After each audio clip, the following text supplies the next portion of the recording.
All right, so today's insight comes from the UPS store. I had to stop there on the way home.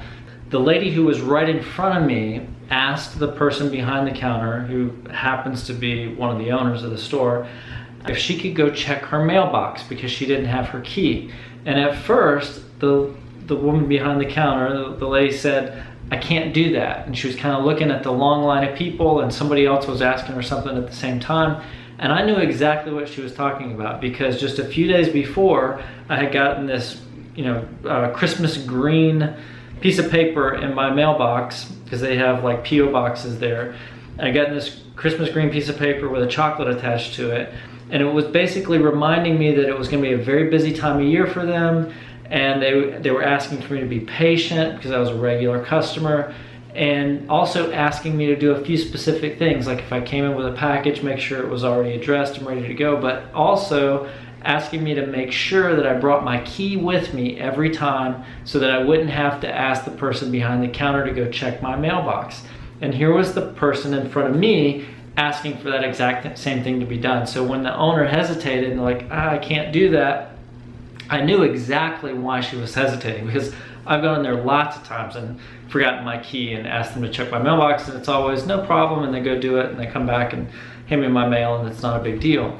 But in this instance, she hesitated and she was like, I can't do that. But then she got busy with another person, and I could tell she was like kind of exasperated, and she didn't let on to the customer, but I kind of knew the backstory. And she asked the mailbox again, she went back real quick, got the mail, and handed it to the lady. So this is what it got me thinking about. How do we retrain our customers in ways that are good for them? Because this is one of those things where it's good for the business, which is good for me as a customer, for us to follow the policies that they're trying to set in place. Like, people should bring their key in, because that helps everybody out. Like, I was a regular customer, I was waiting to ship a package, I brought my key because I was making sure I wasn't going to hold up the people behind me, but here was the regular customer in front of me who didn't bring their key and was holding everybody up while somebody had to go fetch their mail for them. So how do we retrain our customers to do things that are really in everybody's best interest? And I don't have an answer that covers everything, but I do have a couple of suggestions. Number one is consistency. The problem is that this customer in front of me, and me too, we have been trained to think that, oh, if we forget our key, that's no big deal. Whereas if they had only hesitated once, I've been going there for 3 or 4 years now, if they only hesitated once and been like, I'm sorry, I don't have time to do that right now, you really need to bring in your key, I don't think that I would have gotten upset. I don't think that I would have gone somewhere else. I think that I would have just remembered they are busy. It's not very, I'm not being very considerate by asking them to go and get something for me that they've given me a key so I can get it myself anytime. So I think being consistent is number one, but there's always going to be times when you go out of your way, and I can understand that. But here's the thing that I think they could have done, and this is something that I actually saw happen with a client this week, and I'll share that story too. And it has to do with scripts. Thinking exactly about what you're going to say before you have to say it. Scripts are these things that get a bad rap in call centers. And we think of kind of the telemarketer who's calling us, and they're working off a script, and they're inserting our name, and we know it's phony and it feels fake.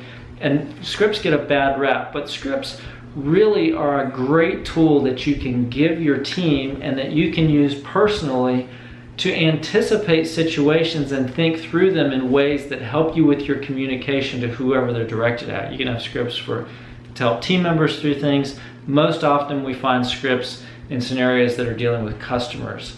So having a script, so in this instance, if the UPS store would have just taken a few minutes to think about, well, what are we gonna say to the long-time returning customer when they ask us to go get our mail? Because I watched it happen, and the owner behind the counter had absolutely no idea what to say. I think they put that letter together, they put it in everybody's, excuse me, they put it in everybody's mailbox, and they just assumed everybody's gonna read it, everybody's gonna bring their key, problem solved. Well, you have to plan for contingencies. And in this case, there's going to be a lot of people who come in even after you've given them the letter. Some will read it, some won't. They're still going to ask you to do something that you've asked them not to do. and you have to have a response prepared. So a very simple script could have been, they could have said, well, what are we going to do when the longtime customer comes in and it's obvious they haven't read the letter? You could have just put together a real simple script that would say, I'll be glad to go get it for you now. Actually, we sent out a letter a couple weeks ago and things are getting really busy right now. I'm gonna go grab it for you. It's not a problem, but just do us a favor. For the rest of the month during this holiday season, if you can please remember to bring your key in, that would really help us out. Right? That's all they had to say. It doesn't have to be confrontational. It doesn't have to be, we already told you this, why didn't you read it? But thinking about it ahead of time gives people the confidence to actually say it. And they don't have to say it word for word.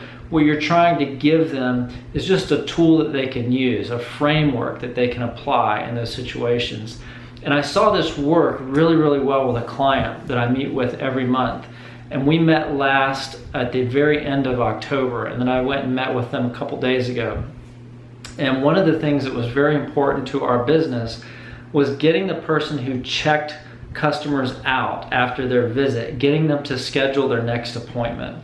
And so we thought, as an ownership group, we thought that was happening. This kind of goes back to yesterday's video about the people who are in the organization day to day. They know a lot more about what's going on than the owners. And we thought that this was getting done, but when at the end of October, when we asked the person who was actually doing the checkouts, she said, well, that's only happening about 5 or 10% of the time. This was huge for us. And so we had just a very quick conversation and we came up with a script that she could use. And the script basically went like this.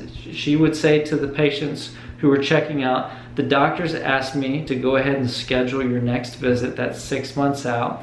What's the best day for you? And they would just say like Monday, Tuesday, Wednesday. And so when I talked to them this week and I asked, well, how has that been going? They actually brought the person in who'd been doing the checkouts and she was beaming. She was like, this is working phenomenally well. I can't believe it was just as simple as me coming up with the language that we needed to use with the customer. And they came up with this great little script that she's been using to great effect. So that's the takeaway for today. Don't get caught without some kind of planned response. If you're gonna make a change in your business, go the one step further and come up with the script, the tool that you can give to your people that will help them make whatever change that you want to happen in your business. I'll see you guys tomorrow.